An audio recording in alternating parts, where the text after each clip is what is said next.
students, I'm Madam Joyce from Educare TZ. I'm teaching biology, and today I'll be with you to discuss the topic that is cytology, whereby we are going to deal with our subtopic, which is biochemistry. So reminding you, my student, in the previous session we tried to see the polysaccharide, thereby we terminate by looking on the structure of the chitin.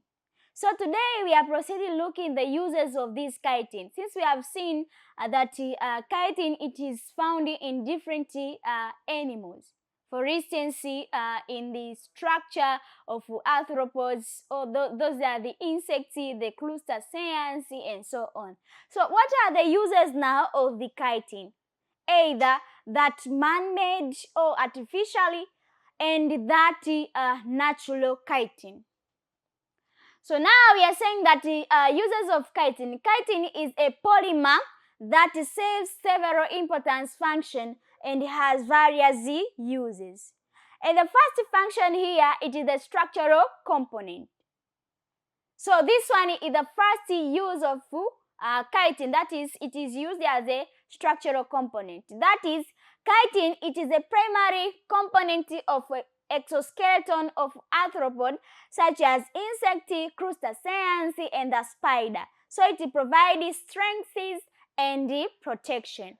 So the presence of chitin in these animals or in this organism, for instance, here we have seen that insect, so provide strength and chitin against any physical damage. So the presence of this chitin helps this organism to provide strength and protection in the environment. And another use of the chitin, we can simply say that it is biodegradable material. The chitin, they are biodegradable material. How can we call it as a biodegradable material? So we can say that due to its natural origin, chitin is biodegradable, making it environmentally friendly option for various applications. Biodegradable, kwa maana kwamba chitin, it can be biodegradable, kwa maana kwamba inaweza ikadisintegrate at a time. Inaweza ikapotea within the environment at a time, ikikaa kwa muda mrefu. Kwa hiyo sasa tunasema kwamba it is naturally, we can say that it is environmentally friendly, haileti tena uchafu.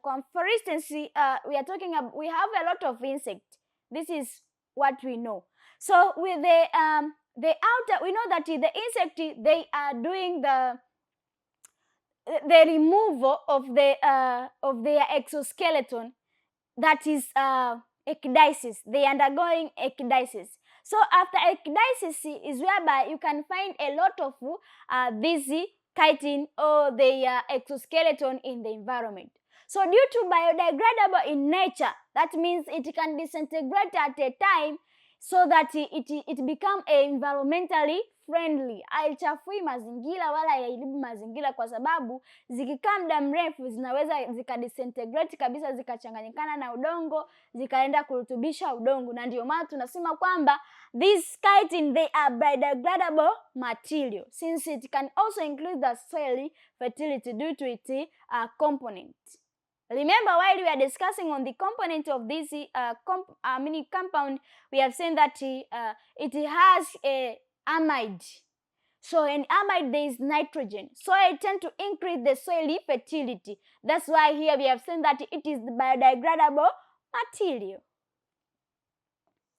And another use of this compound, or this polysaccharide, that is chitin, it has medical use. So it is used as a medical use. How is it used as a medical use? We can simply say that chitin and its derivative, that is chitosan, are used in wound dressing and during and drug delivering system due to their biocompatibility and the ability to provide healing. So tunasema kwamba hii chitin, kuna examples, these are the artificial chitin. Tunasema kwamba tuna derivatives zake. Kwa mfano we have chitosan. Hiyo chitosan are used in wound dressing and drug delivery system due to their biocompatibility and the ability to promote healing. So that chitosan is the product of chitin. So ikiwekwa kwenye kidonda au in any kind of damaged area, inaweza sana kuponyesha. Kwa sababu gani? Is due to the components of the structure which has made it. So this structure, it is very important, that is the chitosan in wound healing processes. We have also another use of the chitin, that is the food industry. So how in the food industry they use chitin? Here we are saying that chitin is used in the food industry as a food preservative and to improve the texture of a certain product. So we are using chitin in order to improve the quality of different kinds of products in the industry.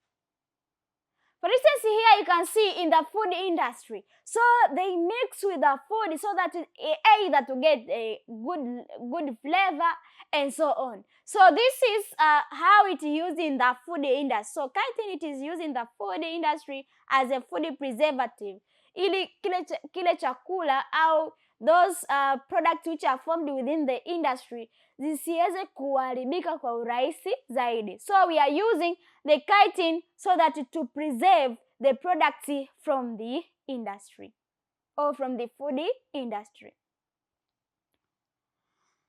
And another property or another use of the chitin, we can say that chitin, it is used in the agriculture. So how chitin it is used in the agriculture? So chitin can be enhance the soil quality and stimulate plant growth, as it has been shown that as it has been shown to have antifungal properties. So chitin pia inaweza ikatumika kwenye masuala mazima ya agriculture to improve the quality of crops and so on. So tunasema kwamba this chitin, when it is placed within the soil, it tends to improve the soil quality. In the process of improving the soil quality is that to bring about the plant growth. And the plant growth, that's bring about the high yield of a crops. So now you can see it is very essential to be used in the farms or in the any place that the agricultural practice, the agriculture process they are practiced.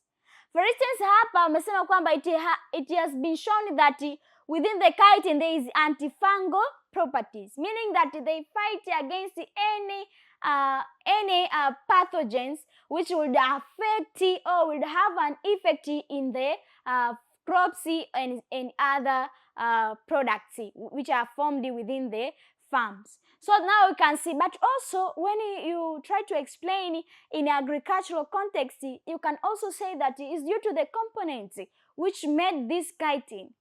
There is a presence of nitrogen, and we know that nitrogen within a plant, it is needed in high amount.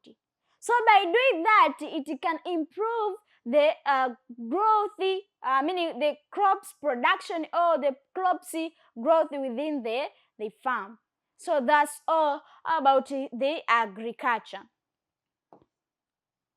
So this use a highly versatility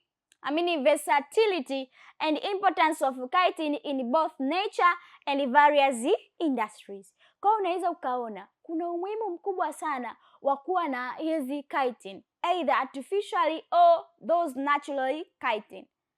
Tumeona kwamba zinatumika kwenye different kinds of industries, wanatumika kutengeneza vyakula, pia kupreserve vile vyakula visiweze vikaribika kwa urahisi zaidi. They use the content that is the chitin. But also chitin tunaweza tukazitumia kwenye agriculture so that to increase the crops yield.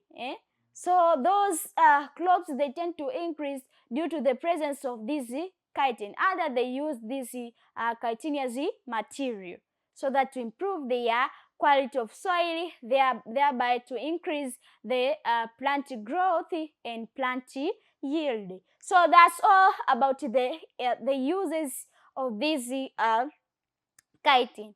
So now let's see another thing, that is biochemical test for carbohydrate. So let's see the biochemical test for carbohydrate. So we have already finished about the carbohydrate. So now the thing that we are going to learn here, it is very important for you, because when you learn the biochemical test, the food test, it will not be difficult for you. So we are saying that the biochemical test for carbohydrate. So how can you notice there is a presence of carbohydrate?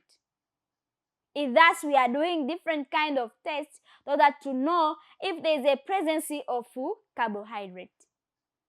And now here we can simply say that carbohydrates are carbonic compound that have polyhydroxyaldehyde and polyhydroxyketone, which reduce with reducing properties. So tunaweza tukasema kwamba carbohydrate group ndio ambayo ina bring about the reducing property. And the reducing property, my student, I can remind you again that reducing property that is found within the carbohydrate, they come from the carbonyl group.